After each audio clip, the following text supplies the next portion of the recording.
성부와 성자와 성령의 이름으로 아멘. 하늘을 우러러. 사랑하올 하느님 아버지 뜻 안에서 스승이신 예수님과 도움이신 성령님과 사랑하올 성모님과 성요셉 아버지와 성미카엘 대천사와 하늘의 모든 거룩한 천사들과 성인들의 전구를 청하며 기도드립니다. 사랑하올 아버지, 온 인류의 아버지께서 사랑하시는 영혼들을 불러 모아서 오늘도 한결같은 갈망과 사랑과 지향으로 그들의 영혼 모두를 예수님과 어머니 하나 되신 성심을 통해 아버지 뜻에 모두 봉헌드립니다. 또 오늘도 전 인류에서 바쳐졌을 아버지를 위한 미사와 예물과 갈망들과 기도와 고통을 사랑한 것들과 희생한 것들, 그리고 아버지 자녀들이 드리는 그 모든 예물들, 어느 것 하나도 손실됨 없이 모조리 다 불러 모아서 예수님과 어머니 하나 되신 성심을 통해서 역겹지 않은 예물로 아버지께서 받으실 수 있도록 어머니의 피아새 망토로 감싸 안아 아버지께 모두 봉헌드립니다. 아버지 너그러이 받아주시옵소서. 또한 아버지 비참한 대한민국을 살려주시옵기를 간곡히 청원드립니다. 이 나라를 지배하고 다스리는 모든 악의 세력을 주님의 거룩하신 그 빛으로 모조리 쏘아 녹여 없애버리시고 성령의 불로 불살라 없애버리셔서 이제 아버지 뜻이 원하시는 공정과 정의의 속성으로 가득한 그 열정으로 뜨겁게 끓어오르는, 그래서 하느님 아버지께서 보시기에 그래 옳다 하고 인정하실 수 있는 그런 올바른 근성과 속성을 가진 영혼을 이 나라의 대통령과 국회의원과 각계각층의 중요한 모든 리더들을 그런 속성을 가진 영혼들로 다 바꿔주셔서 이제 새롭게 제2의 도약을 하는 아버지 마음에 정말 완벽하게 드는 피아세 첫 번째 국가가 될 수 있도록 이 나라에 자비를 베풀어 주옵기를 간곡한 갈망으로 청원드립니다. 이 모든 기도 우리 주 그리스도를 통하여 비나이다. 아멘. 성부와 성자와 성령의 이름으로 아멘. 안녕하십니까. 하느님의 뜻 선교회 윤피아수녀입니다. 오늘 아버지께서 주신 말씀 여러분과 함께 예수님과 어머니께서 무한하고 광활하고 지고하고 넓으신 하느님 아버지께서 가지고 계신 그 아름다운 신적인 나라의 모든 속성, 원리, 관점, 개념을 발견하고 깨달을 수 있게끔 도움을 주십사 갈망으로 청원하는 가운데 오늘 주신 말씀 함께 보도록 하겠습니다. 2020년 5월 11일 부활 제5주간 월요일입니다. 제1독서 사도행전 14장 5절에서 18절까지의 말씀입니다. 그 무렵 이코니온에서는 다른 민족 사람들과 유다인들이 저희 지도자들과 더불어 바오로와 바르나바를 괴롭히고 또 돌을 던져 죽이려고 하였다. 바오로와 바르나바는 그 일을 알아채고 리카오니아 지방의 도시 리스트라와 데르베와 그 근방으로 피해갔다. 그들은 거기에서도 복음을 전하였다. 리스트라에는 두 발을 쓰지 못하는 사람이 하나 있었는데 그는 안진뱅이로 태어나 한 번도 걸어본 적이 없었다. 그가 바오로의 설교를 듣고 있었는데 그를 유심히 바라본 바오로가 그에게 구원받을 만한 믿음이 있음을 알고 두 발로 똑바로 일어서시오 하고 큰 소리로 말하였다. 그러자 그가 벌떡 일어나 걷기 시작하였다. 군중은 바오로가 한 일을 보고 리카오니아 말로 목소리를 높여 신들이 사람 모습을 하고 우리에게 내려오셨다 하고 말하였다. 그들은 바르나바를 제우스라 부르고 바오로를 헤르메스라 불렀는데 바오로가 주로 말하였기 때문이다. 도시 앞에 있는 제우스 신전의 사제는 황소 몇 마리와 화환을 문으로 가지고 와서 군중과 함께 제물을 바치려고 하였다. 바르나바와 바오로 두 사도는 그 말을 듣고서 자기들의 옷을 찢고 군중 속으로 뛰어들어 소리를 지르며 말하였다. 여러분, 왜 이런 짓을 하십니까? 우리도 여러분과 똑같은 사람입니다. 우리는 다만 여러분에게 복음을 전할 따름입니다. 여러분이 이런 헛된 것들을 버리고 하늘과 땅과 바다와 또 그 안에 있는 모든 것을 만드신 살아계신 하느님께로 돌아서게 하려는 것입니다. 지난날엔 하느님께서 다른 모든 민족들이 제 길을 가도록 내버려 두셨습니다. 그러면서도 좋은 일을 해주셨으니 주님 자신을 드러내 보이지 않으신 것은 아닙니다. 곧 하늘에서 비와 열매 맺는 절기를 내려주시고 여러분을 양식으로 여러분의 마음을 기쁨으로 채워주셨습니다. 그들은 이렇게 말하면서 군중이 자기들에게 제물을 바치지 못하도록 겨우 말렸다. 주님의 말씀입니다. 하느님 감사합니다.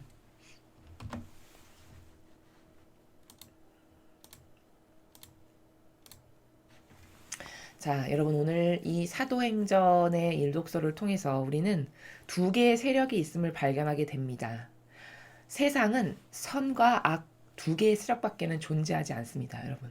선도 아니고 악도 아닌 어중간한 중간, 중도라고 일컫는 소위 세상에서 말하는 그 중도라는 세력이 사실은 보신주의자로서 기회와 때를 봐서 어느 쪽이 자기에게 이익이 될까를 왔다 갔다 하는 얍삽한 어떤 따를 기준이 있거나 투철한 소신과 철학이 있거나 그런 사람들이 아니라 사실은 악인, 기회주의자고 사욕과 욕망으로 똘똘 뭉쳐서 손해 안 보려고 하는 기회주의자를 나는 중도입니다. 사실은 이렇게 말한다는 사실을 영적으로 사람들이 깨닫지를 못하고 그게 뭔지도 모르고 중도라고 외치는 겁니다. 즉, 이 중도도 악의 바운더리에 포함되는 것이지 선의 속성을 갖고 있지는 않다는 겁니다. 그러므로 세상에는 선과 악 두 개밖에 존재하지 않습니다. 그럼 어떤 것을 선이고 어떤 것을 악으로 구분하는 기준은 도대체 뭔가요? 기준이 있어야 될 거 아니에요, 구분하려면. 그렇죠. 당연히 기준이 필요하죠. 그 기준은 하느님의 뜻, 신적인 질서, 진리를 받아들이고 그걸 따르기를 갈망하는 의지가 올바르고 투철한가. 이러면 선의 세력입니다. 그러나 하나님의 뜻, 진리를 무시하고 무질서 자체인 자기가 왕이 되고 우상이 되기를 원하고 은연중에 자신들이 만들어 놓은 제도와 전통, 그건 인간이 만든 거죠. 그 자신들이 만든 제도와 전통을 신이 가르쳐 주신 진리보다 더 우세하고 마치 그것을 잘 따르면 신을 잘 섬기는 것처럼 착각하고 오해와 망상을 불러일으켜서 그 기득권의 세력으로 영원무궁토록 잘 먹고 잘 살기를 원하는 이런 역겨운 세력, 이것이 다 악의 세력임을 우리는 수천 년 동안 역사의 그 실패의 반복 가운데에서 확인하고 있는 겁니다. 자, 오늘 일독서 사도행전을 보면 명확히 두 세력으로 갈라짐을 우리는 확연하게 볼 수 있죠. 확연하게 드러납니다. 자, 이코니온이라는 곳에 지금 바오로 사도는 전도 여행을 하고 있어요. 선교 여행을. 며칠 전 복음에서 봤듯이 바오로 사도가 처음에는 유다인들을 변화시켜 보려는 노력을 했음을 우리는 성경에서 발견할 수 있습니다. 처음부터 이방인들에게 무조건 가려고 했었던 것이 아니고 자신이 몸담고 있었던 그 유대교부터 거기부터 변화를 일으켜보려는 노력을 했음을 우리는 사도행전을 통해서 발견할 수 있었죠. 근데 아니나 다를까 그 유대인들은 바오로 사도와 함께 행동하는 한 뜻으로 동행하는 이 바르나바와 기타 많은 사람들을 박해하고 못살게 굴고 핍박하고 돌을 던지고 이렇게 저주를 퍼붓습니다. 그래서 바오로 사도는 여기에 더 이상 하나님의 뜻이 없구나를 깨닫고 신발의 먼지까지 탁탁 털어버리면서 영적으로는 나는 내가 아버지 뜻을 전하지 않은 것도 아니고 나는 아버지 뜻 안에서 여러분에게 아버지의 그 진실된 진리와 신적 질서를 전하려고 노력했으나 당신들이 거부했으니 더 이상 나는 책임이 없습니다. 라고 신발을 털어버리고 이제 그때부터 이방인의 다른 지역을 쭉 다니면서 복음을 전하는 이 자신의 사명을 수행하기 시작하게 되었습니다. 자, 오늘 그렇게 이방인들의 나라를, 도시를 일일이 다 다니면서 선교, 전도 여행을 하는 그 복음을 선포하는 하나님의 일을 수행하는 것을 우리는 볼 수가 있죠. 그런데 참으로 신기한 것이 똑같은 복음을 전하는데 이코니온이라는 곳에는 가니까 그냥 박해하는 것도 모자라서 괴롭히고 돌을 던져 죽이려고 한 반향을 하고 있는 걸 우리가 볼 수 있죠. 그래서 도저히 여기서 더 이상 복음 선포를 할 수가 없으니까 돌을 던져서 죽이려고 하니까 죽게 생겼잖아요. 그러니까 이제 거기 말고 또 다른 곳을 전하려고 또 다른 도시를 가게 된 거예요. 그래서 리스트라와 데르베라는 그 근방으로 그 도시로 이제 갔어요. 그런데 신기하게도 똑같은 복음을 똑같은 사람이 전하는데 리스트라와 데르베라는 곳에 가니까 거기 마침 두 발을 쓰지 못하는 안진뱅이가 있는 거를 본 거예요. 근데 바오로 사도가 성령이 충만해서 성령 하느님께서 불어넣어 주시는 영감을 통해서 그 영혼을 이렇게 살펴보니까 그 영혼의 마음 안에 믿음이 있다라는 것을 하느님께서 깨닫게 하시죠. 성령 하느님께서. 그래서 그것을 알아보고 난 다음에 바오로 사도가 예수 그리스도의 이름으로 명령을 합니다. 두 발로 똑바로 일어서시오. 이렇게 자신의 안에 살아계시는 성령 하느님께서 이제 역사를 하시는 거죠. 사도 바오로를 도구로 매개체로서 쓰시는 거죠. 그렇게 이야기하니까 그 사람이 한평생 한 번도 걸어본 적 없는 태고쪽부터 안진뱅이였던 그 사람이 갑자기 벌떡 일어나서 걷기 시작하는 거예요. 그랬더니 그 광경을 바라본 수많은 군중이 완전 깜짝 놀란 거죠. 태고쪽부터 안진뱅이인 걸 그 주변에 있는 근방의 사람은 다 알 거 아니에요. 거기서 같이 자라고 그 사람을 매일 관찰해서 봤으니까. 근데 그 사람들이 자신의 두 눈으로 똑똑히 보았는데 태고쪽부터 안진뱅이인 불구자를 일으켜 세워서 걷게 하는 그 모습을 보고 완전히 깜짝 놀라서 반향을 하는데 어떻게 반향하냐? 아, 신이 오셨다. 저건 신이 아니고서는 도저히 할 수 없는 일이야. 이렇게 그들의 지성이 올바르게 생각을 하는 거죠. 그래서 신들이 사람 모습을 하고 우리에게 내려오셨다. 이렇게 이야기하고 난리가 난 거예요.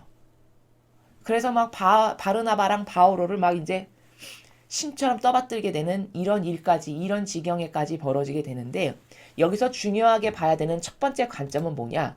똑같은 사람이 똑같은 하느님의 말씀을 전파하는데 리스트라에 갔을 때 거기에 살아가는 사람들의 반향과 이코니온이라는 곳에 갔을 때 살아가는 사람들의 반향이 완전히 갈리는 것을 여러분은 보실 수 있죠. 한쪽 도시는 유다인들이 자기 지도자들과 더불어 바오로와 바르나바를 괴롭히고 돌을 던져 죽이려고 하는 이런 반향을 해요. 하느님의 뜻을 전하는데. 근데 리스트라라는 곳은 오히려 신이 내려오셨다라고 난리 피면서 온 동네방네 소문 다 내고 수많은 사람을 긁어 모아서 이제 그들이 우리의 신이시여 왕처럼 떠받들기까지 하는 이런 사건에 이르기까지 하는 이런 격렬하게 갈리는 두 가지의 반향을 볼 수 있죠. 자, 순전히 반향의 차원에서만 보면 리스트라에 살아가는 사람들의 반향이 옳습니다. 하느님의 영광을 기뻐하고 갈망하고 하느님이 하신 일을 경축하는 이 반향이 옳은 거예요. 상대적으로 이코니온에서는 아버지의 뜻을 전하려고 하는 하느님의 일꾼을 박해하고 심지어 죽여버리려고까지 하죠. 저것은 왜 그랬을까? 자, 저기 중요한 힌트가 나옵니다. 지도자들과 더불어 이렇게 이야기하죠. 그럼 뭘까? 저기 지도자들이 결부되어 있다는 거예요. 저런 사고방식을 하고 저런 반향을 할 수밖에 없는 것은 충동제라는 세력이 있는데 그 충동제라는 주도적 세력이 과연 누구냐? 지도자들이라는 거죠. 지도자들과 유다인, 이 세력이 과거의 자신들의 전통으로부터 이어져 내려온 그 정신과는 정반대의 것을 가르치는 바오로. 그들은 한평생을 먹고 쓰고 누리고 대대손손 그 영광과 영예를 물려줄 수 있는 이런 왕과 같은 자리를 꿰차고서 계속 율법학자 바리사이로 살아왔는데 어느 날 듣도 보도 못한 소문은 들어서 알고 있죠. 그리스도인을 박해했다라고 얼마나 많은 소문이 돌았습니까? 근데 그렇게 했던 그 사람이 갑자기 오늘날부터 나타나더니 정반대 이야기를 하는 거예요. 예수님처럼 겸손해야 된다. 모든 일을 섬겨야 된다. 뭐 이런 성경에 나오는 진실의 나라를 이야기하죠. 그러니까 어떻게 될까? 자신들의 기득권의 세력이 무너지는 말만을 하잖아요. 그 말로써 국민들의 눈이 열리고 충동질에서 그들의 마음이 깨어나면 어떻게 될까요? 자신들이 한평생 누리고 산 그 모든 것을 내려놔야 하잖아요. 그리고 자기네들이 인간이 만든 제도와 전통이 우상처럼 떠받들면서 살면서 한평생 모든 국민이 그걸 우상으로 섬겨져서 참으로 좋았는데 자꾸 바오로와 바르나바가 그 정반대인 신적인 얘기만을 하면 자꾸 사람들의 눈이 열리고 눈꺼풀에 있는 그 마귀의 사고방식이 벗겨지고 해서 점점 입지가 얇아지고 안 좋게 될 것을 너무 잘 알겠죠. 이러니까 박해하고 싫어하고 괴롭히고 돌을 던져 죽이려고 하는 이런 반향을 하죠. 이건 뭘까? 이건 저 사람들이 악에게 완전히 동조하고 협력하는 사탄과 하나 된 세력이구나라는 것을 입증하는 겁니다. 그렇지만 상대적으로 똑같은 사람이 똑같은 내용의 복음을 전하는데 리스트라의 반향을 보세요. 뭐 신이 왔다라고 난리나고 난리를 피면서 심지어 사제까지 왔어요. 자신들이 그 모시는 제우스 신전에 사제까지 와가지고 황소와 이런 화환을 갖고 와서 제물을 바치는 거예요. 진짜 신이 왔다고. 진짜 신이 왔다고.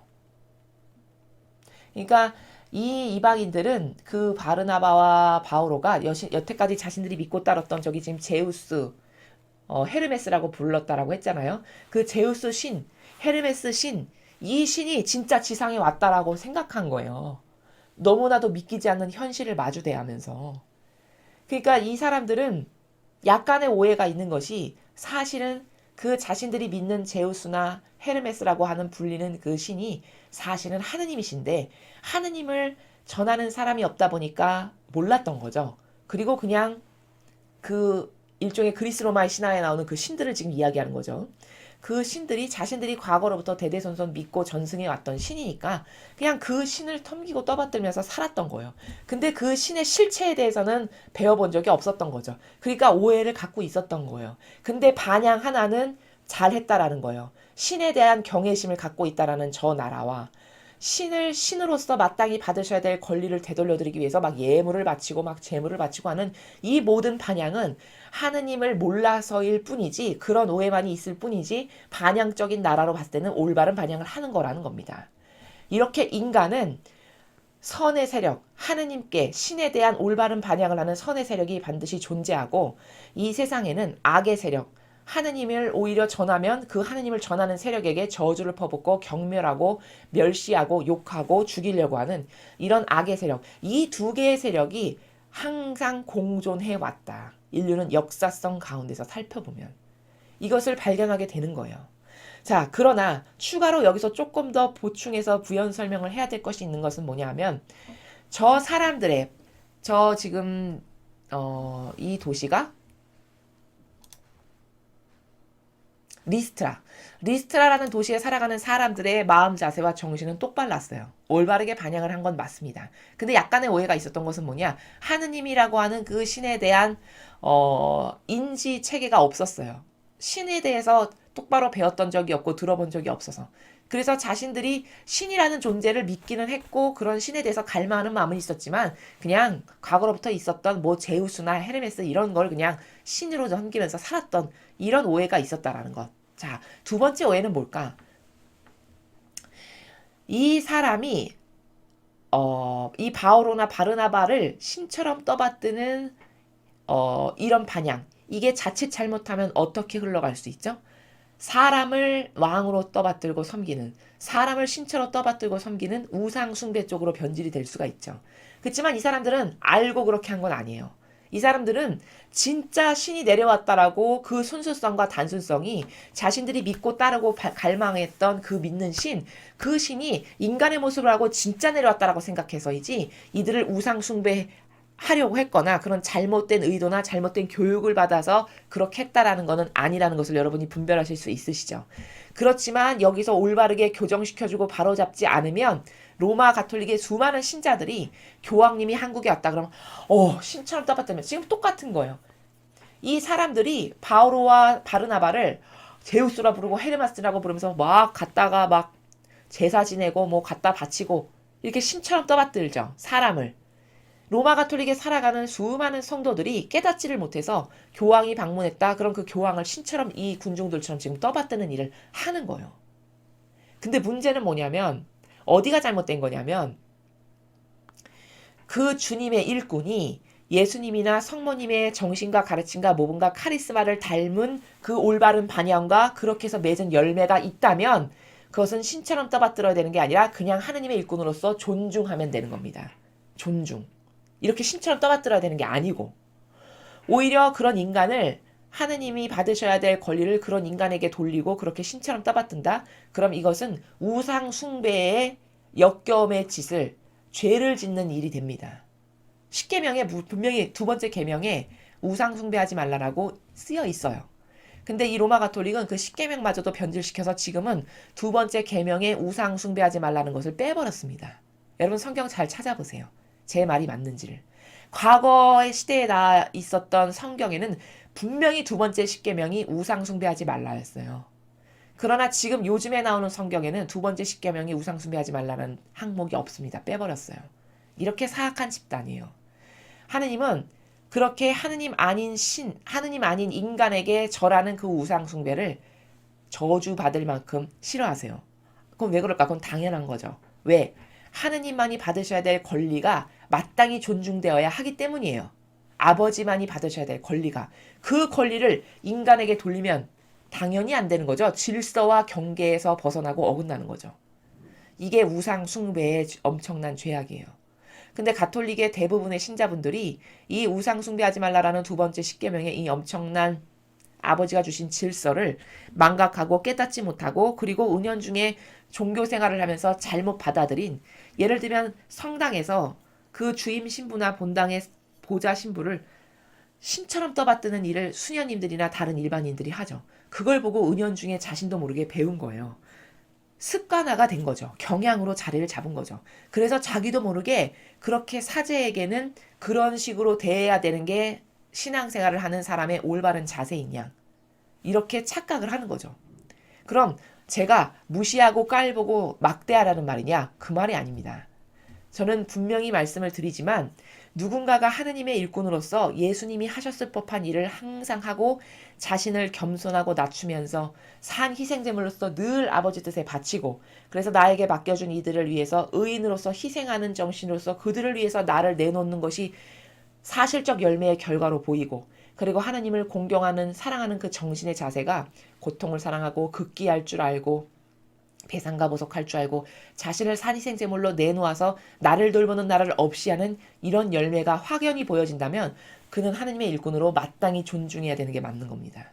그런데 그런 하나님의 뜻을 행하는 게 단 하나도 없는데 그렇게 왕처럼 떠받든다. 오늘 여기 이 리카오니아말로 목소리를 높여서 말하는 이 군중들처럼 이렇게 신처럼 떠받들면서 섬기면 우상 숭배하지 말라라고 하는 두 번째 계명으로부터 여러분은 죄를 짓게 되는 거예요.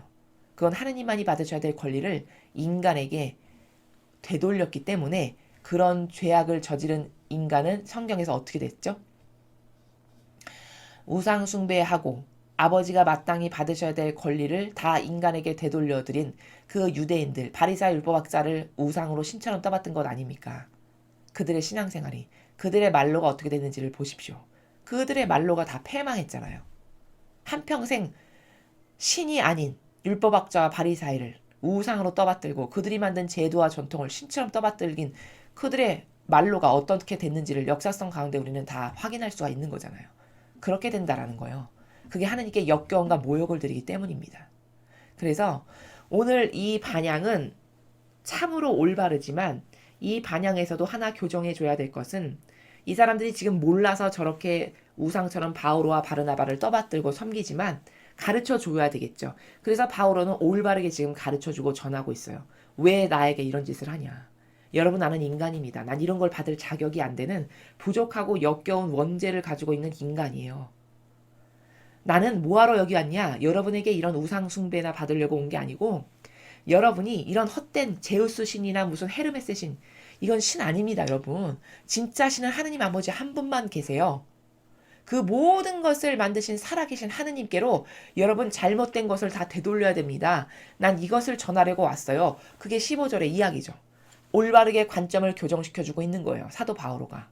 그렇게 해서 과거에는 여러분에게까지 하느님의 은총이 미치지 못했지만, 이제 하느님은 이방인들에게까지도, 하느님을 모르는 사람들에게도 온 세상에 가서 너희는 복음을 선포하라고 말씀하셨어요.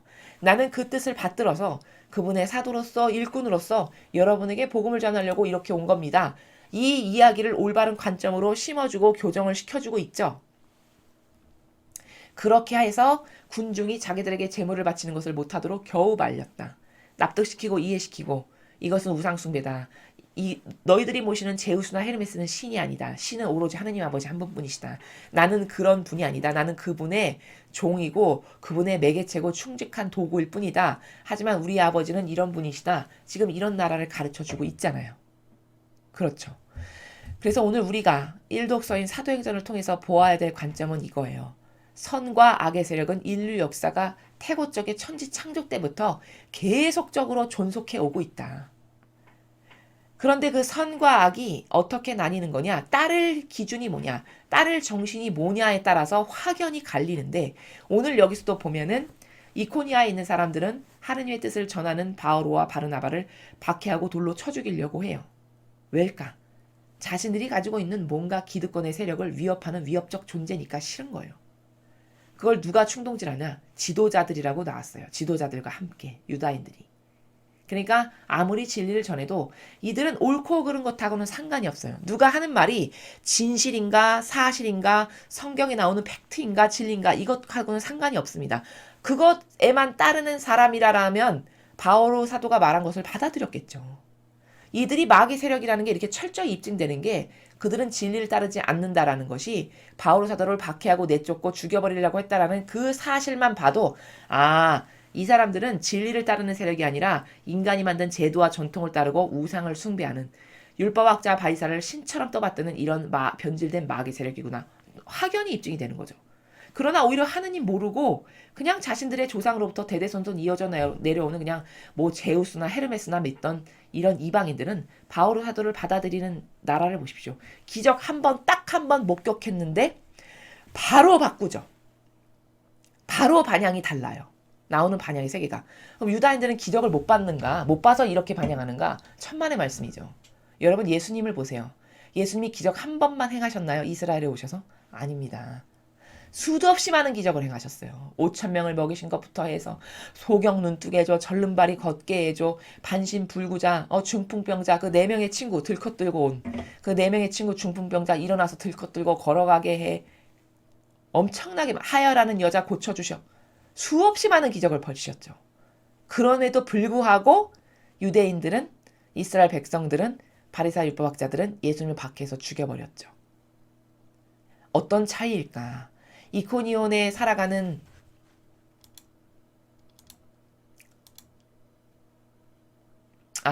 리스트라에 살아가는 이 사람들이 살아가는 이 나라와 이 이코니온이라고 하는 곳에 살아가는 사람들의 이 반향이 극명하게 갈리는데 도대체 무슨 차이인가? 그들이 한평생 믿고 따랐던 게 뭔가? 기준이 뭔가? 그들이 옳다라고 믿는 신념이 뭔가? 질서가 뭔가? 이것에 따라서 확연히 달라지는 겁니다. 오히려 하느님 몰랐지만 약간의 부작용으로 신을 잘못 알고 있었던 이 이방인의 도시, 이 도시의 사람들의 반향이 훨씬 훌륭했다라는 거. 그래서 그 사람들의 반향이 훨씬 훌륭했음을 바오로 사도가 깨닫고 그들에게 약간의 오해가 있는 신이 어떤 존재인지 들어보지도 없고 알지도 못하는 그들에게 신이란 하느님이시란 이런 존재고 이런 분이시고 우리에게 이런 걸 베푸시는 분이고 이분이 진짜 당신들이 원하는 찾는 갈망하는 그런 신이다 라는 것을 깨닫게 하는 거죠. 그래서 올바르게 진짜 하느님께만 똑바로 반향을 하고 갈망하고 찬미 드릴 수 있는 이런 사람들이 될 수 있도록 지금 교육하는 바오로 사도의 이런 노력.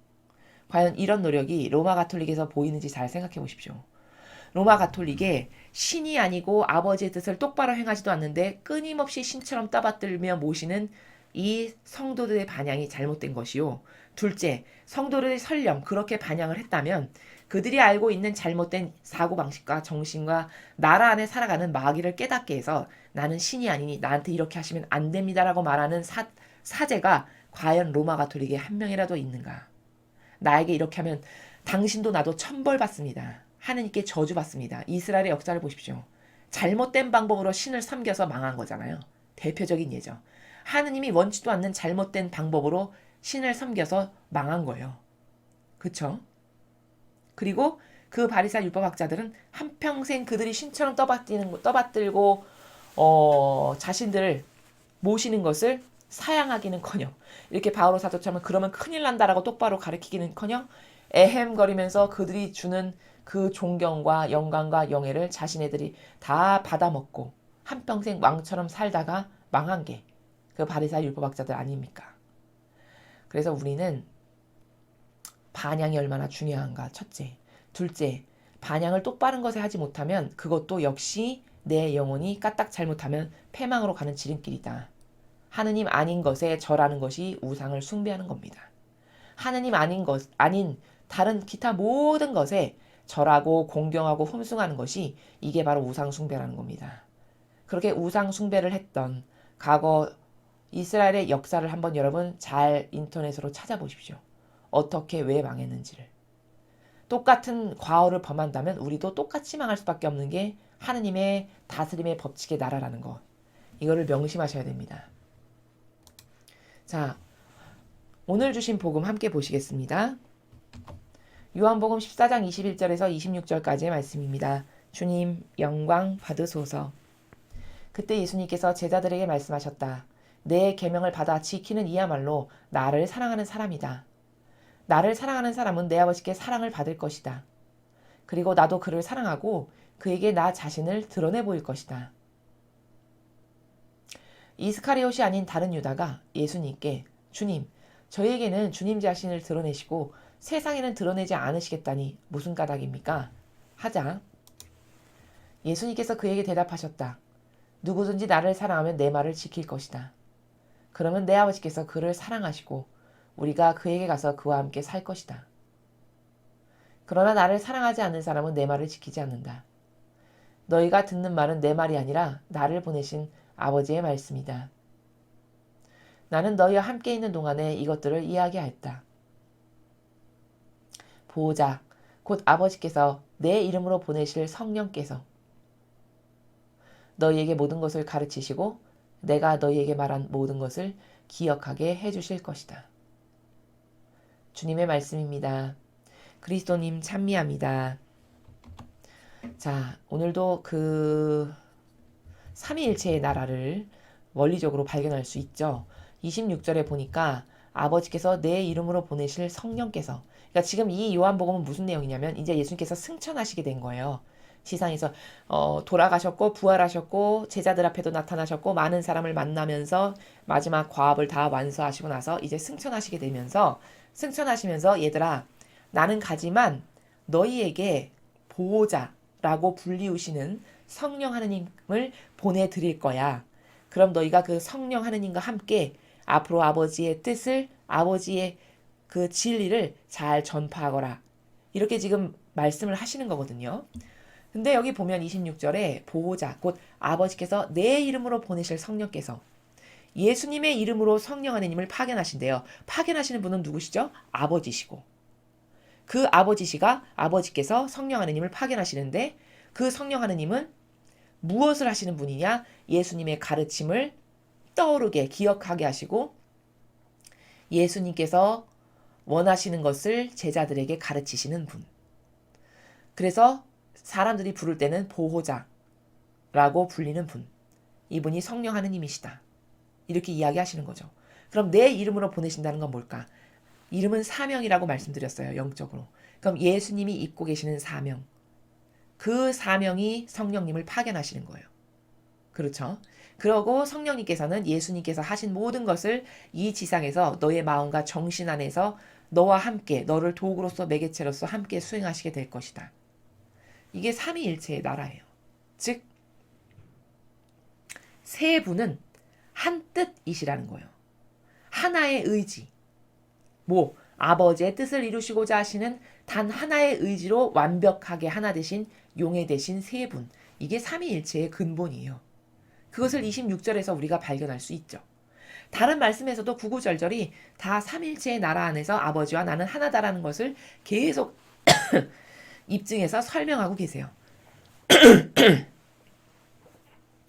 그래서 예수님께서 삼위일체의 그 근원적인 원리를 며칠 전에도 요한복음에서 말씀하셨고 오늘도 얘들아 나는 하늘나라로 가지만 나와 아버지와 완전히 한 뜻이신 성령 하느님께서 이제 너희에게 오실 거야. 그런 그 성령 하느님께서 오시면 너희는 그것을 마음과 정신으로 받아들여서 너희의 마음과 정신 안에서 그분과 늘 함께 살고 그분을 의식해서 그 성령 하느님께서는 내가 원하시는 것, 내 사명을 수행하시는 분이시다. 그러므로 너의 내적이고 외적인 모든 것의 주체가 되어주시도록 갈망함으로써 네가 항상 네 안에서 성령 하느님께서 모든 것을 이루실 수 있도록 그러면 곧 그게 아버지가 원하시는 아버지의 뜻을 이루어드리는 거고 곧 내 사명을 실행하는 거란다. 이렇게 세 분이 한 뜻이신 삼일체의 이 관계성 그것을 가르쳐 주시는 거죠. 또한 여기서 중요하게 또 하나 봐야 될 것은 사랑이라는 나라예요. 사랑. 자, 예수님이 21절에 첫 번째 문장에서 말씀하시는데 이런 말씀을 하세요. 내 계명을 받아 지키는 이야말로 나를 사랑하는 사람이다. 이렇게 말씀하셨어요. 자, 여러분 부모 자식 간의 관계를 한번 생각해 보죠. 어떤 부모님을 정말 사랑하는 그런 충실한 아들이 있었어요. 근데 그 아들이 정말 부모님을 엄마 아버지를 정말 사랑해요. 그러면 그 아들이 그 부모님을 진짜 사랑한다면 그 부모님이 말씀하시는 모든 지침을 완벽하게 다 따르겠죠. 그 아들이 그 부모님이 자기에게 내려주시는 지침을 완벽하게 따를 때 그 아들은 부모님을 정말 사랑한다라는 게 입증이 되는 순간이에요. 그렇죠. 자, 그러나 세상의 대부분의 사람들이 가지고 있는 사랑의 관념 체계는 어떤 수준이냐면 사랑에 생일 돼서 엄청 큰 케이크 사다 줬어. 생일 때 돼서 비싼 시계 사다 줬어. 생일이어서 엄청 부티가 줄줄 흐르는 좋은 가방을 사다 줬어. 생일이 돼서 엄청 비싼 코트를 사다 줬어. 이런 걸 사랑이라고 생각해요. 그런데 그 사랑이 내가 가지고 있는 어떤 악하고 악독한 속성이 있어서 그것을 고쳐주지 않으면 도저히 쟤는 사회적으로 성공할 수 없고 사회생활도 똑바로 할 수 없고 모든 사람이 싫어하는 사람이 될 수밖에 없어. 부모의 눈에 그게 보여요. 그래서 그 부모가 자신을 희생으로 그것을 꺾어주기 위해서 듣기 싫은 말도 해야 되고 때로는 회초리질 매질도 해야 되고 어떤 심한 경우에는 욕도 해야 되는 경우도 생기고 이런 일이 발생했어요. 그렇지만 그것을 고쳐주기 위해서 그 노력을 포기하잖아요. 어떤 부모가. 그럼 이 자식이 그것을 사랑이라고 받아들일 수 있는 사람이 과거에는 그런 따끔한 매와 훈육을 사랑으로 받아들일 수 있을 만큼 정신이 성숙했지만 지금 시대는 그렇게 부모나 스승이 그렇게 다가가잖아요. 그럼 다 거부하고 다 싫어합니다. 그걸 사랑이라고 받아들이는 젊은이들이 별로 없어요. 이 시대는. 그게 뭘 말하는 거냐? 진짜 사랑이 뭔지를 모른다라는 거예요. 이렇게 사랑의 나라가 그저 당근이나 주고 입에 달달하고 좋은 말, 귀에 듣기 좋은 것, 내가 좋아지고 내가 원하는 것, 이것만을 주면 사랑이라고 하는 이런 저급한 이런적인 동물적 본능과 육감에 충직한 요것만을 사랑이라고 하는 게 이 시대에 살아가는 사람들의 대부분의 사랑관이에요. 그치만 예수님이 말씀하시는 사랑의 나라는 정반대예요. 저 계명을 지키면 나를 사랑하는 사람이다라고 말씀하시는 저 나라는 뭐냐면 이런 거죠. 여러분 계명의 속성이 뭡니까? 우리가 수도 없이 많이 배웠지만 계명은 파헤쳐 보면 하느님을 사랑하는 것과 이웃을 사랑하는 걸로 구성되어 있어요. 그럼 그 계명을 지킨다는 건 뭐냐? 계명에는 나를 사랑하는 나라가 없어요. 너는 철저히 배제시켜라가 계명의 나라예요. 다시 말하면 너는 철저히 돌보지 말아라가 계명의 나라입니다. 그러면 계명을 충직하게 잘 지킨다라는 것은 나를 안 돌보고 나를 희생하고 고통을 사랑하고 내가 희생제물로 바치기를 원하는 이런 삶을 살아라라는 거예요. 예수님이 말씀하시는 계명을 지킨다라는 거는. 자, 그럼 그런 삶을 살기가 어렵죠. 이기심과 자애심과 사욕과 욕망으로 가득한 대다수의 70억 인구, 지구에 살아가는 대다수의 인구가 오늘날 자신을 희생하고 고통을 사랑하고 사랑하는 사람을 위해서 나 자신을 기꺼이 희생으로 내놓는 것을 좋아하는 사람이 과연 몇 퍼센트나 있을까요? 여러분 몇 퍼센트나 있으실 것 같습니까? 저는 거의 없다라고 생각해요. 아주 희박하다라고 생각합니다. 별로 없을 거라고 생각해요. 왜? 우리나라의 현재 상황, 이 처해 있는 상황을 보고 전 세계가 돌아가는 상황을 보면 얼마나 사욕과 욕망과 이기심밖에는 없는 나라인지가 입증이 되는 거거든요. 그 토대를 그 백데이터를 봤을 때 지금은 우리 부모님이나 할머니 할아버지 시대처럼 자식을 위해서 나를 희생으로 기꺼이 내놓고 자식을 위해서는 목숨을 버려도 아깝지 않을 이런 헌신적인 희생을 하고 나를 내놓는 고통을 사랑하는 이런 사랑이 거의 없구나. 그러니까 나라가 이렇게 된 거예요.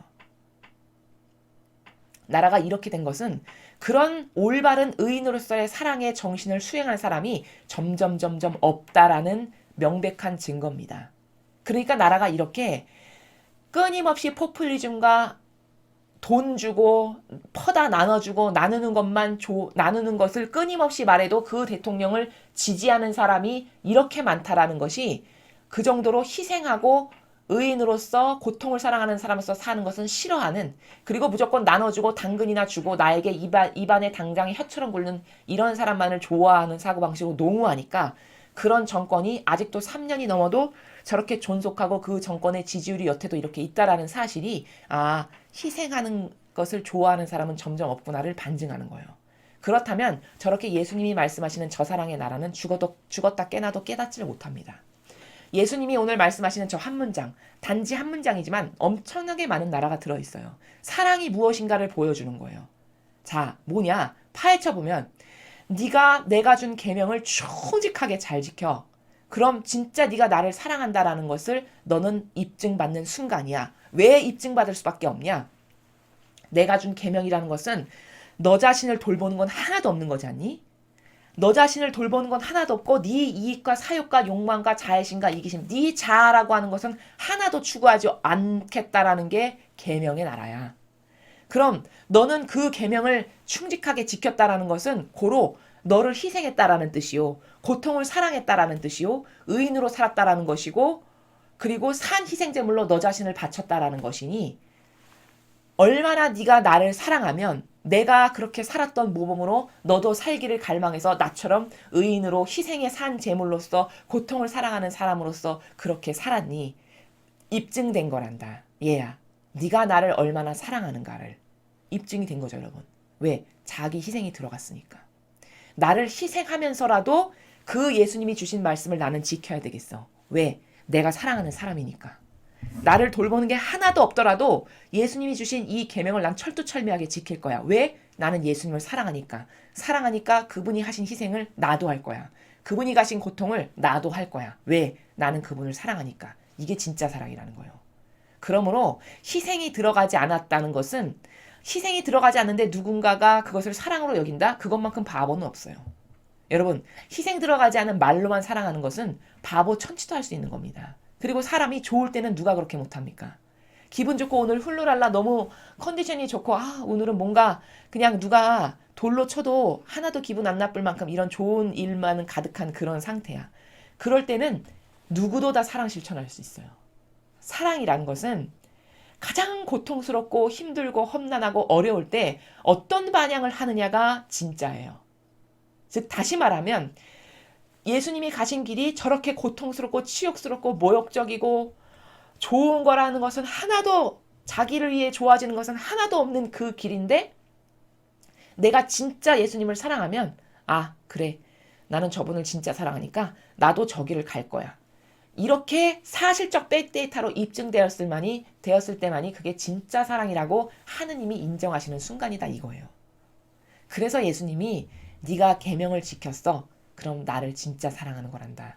그게 아버지도 너를 인정하시는 거란다. 이렇게 말씀하시는 나라예요. 엄청나게 많은 본질의 의미가 내포되어 있는 나라입니다. 그런데 계명을 안 지켰어. 그럼 겉으로 예수님 사랑해요. 성모님 사랑해요. 이 말은 가톨릭 모든 신자가 다 합니다.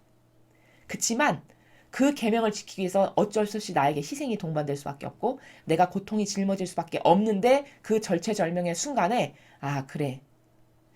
이 순간에 이게 이렇게 하면 반드시 나한테 손해인데 예수님은 이때 이렇게 하셨을 거야. 나도 그러니 그렇게 해야지. 왜? 나는 그분을 사랑하니까.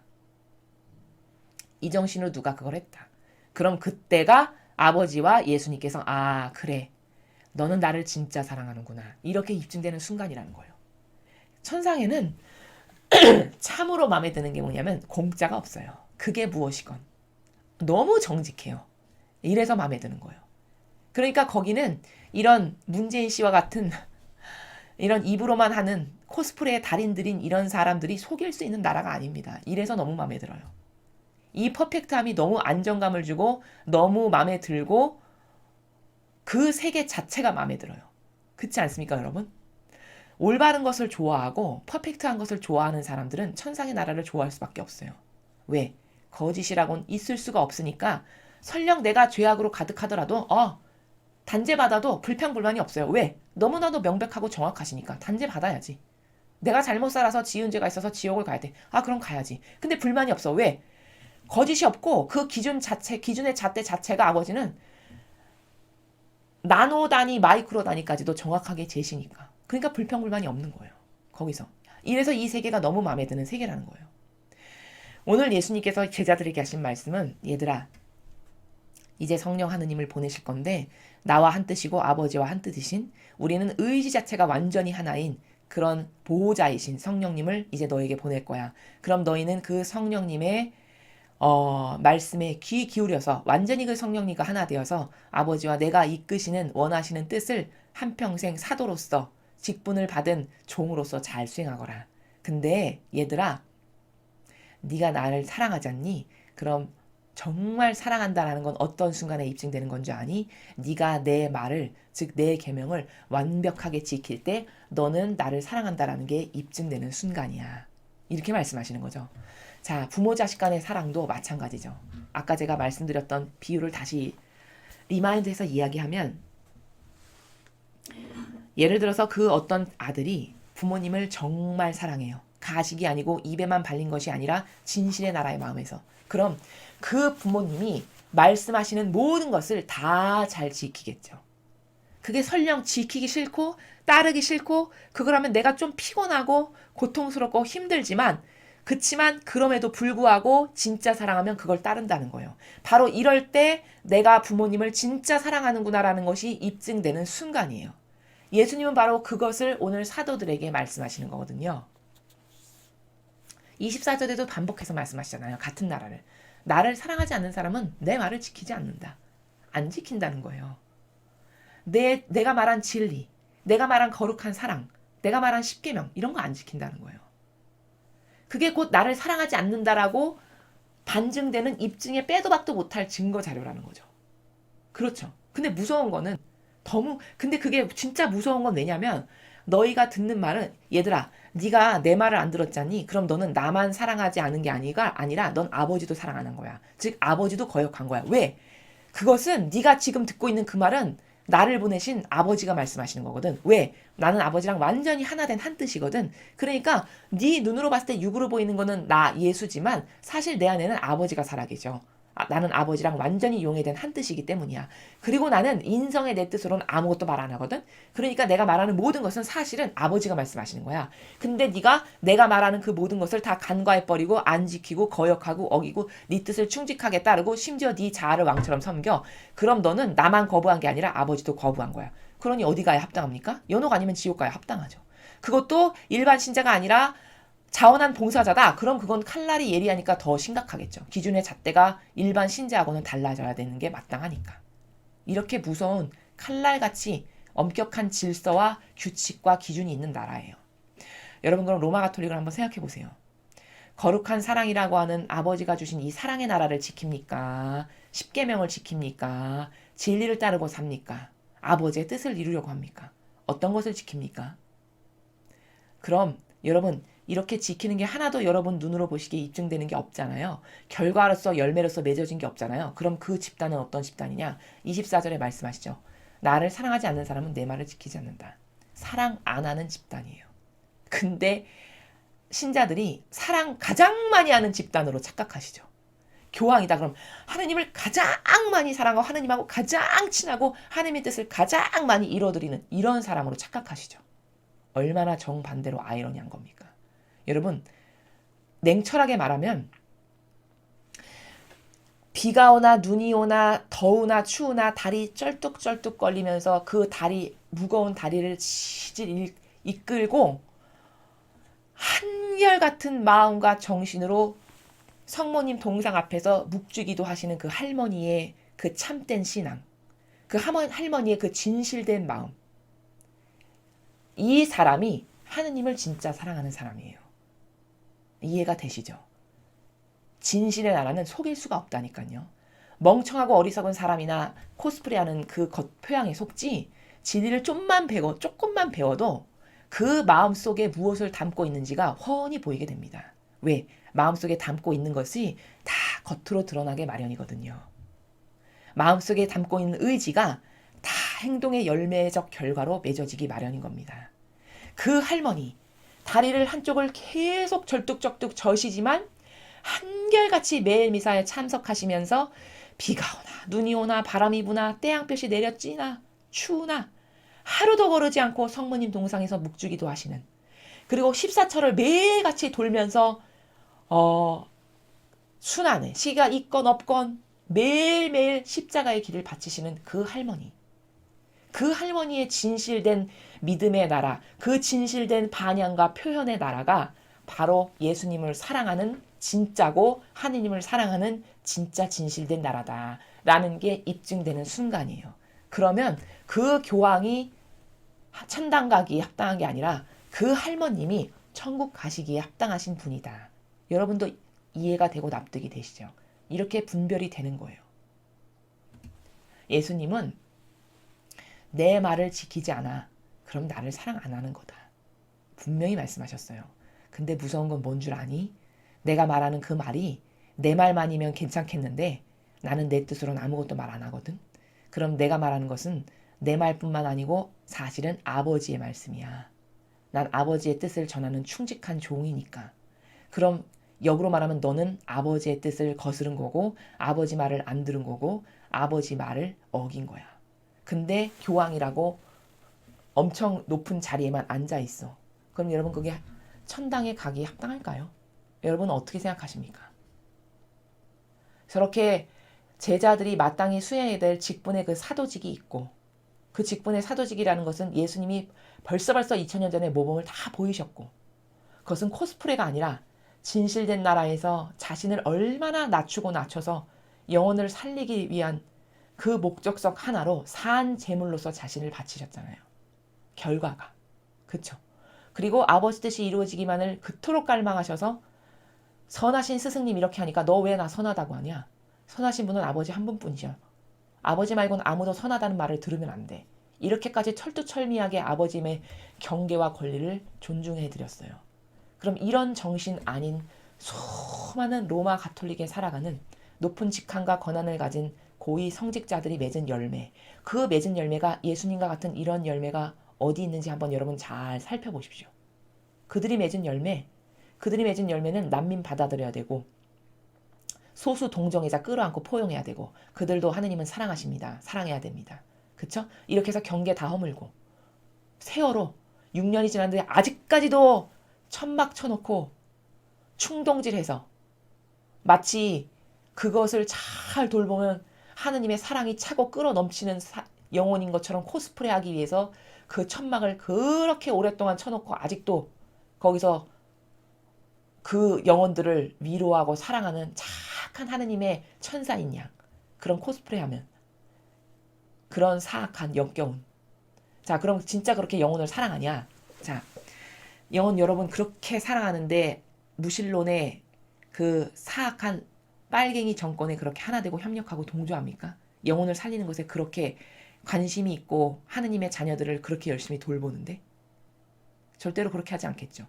그리고는 뭐라고 말했습니까? 추기경이 사람이 먼저다 말했어요. 여러분 하느님이 먼저지 어떻게 사람이 먼저입니까? 이게 다 뭘까? 성경에 나오는 10계명의 질서를 다 훼손하고 바스러뜨리고 으스러뜨리고 무질서로 다 엎어버리는 거예요.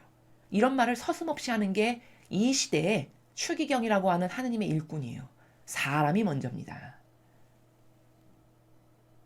사람이 먼저인 사회를 만듭시다. 그러므로 대통령을 잘 도와주십시오, 여러분. 어떻게 사람이 먼저입니까?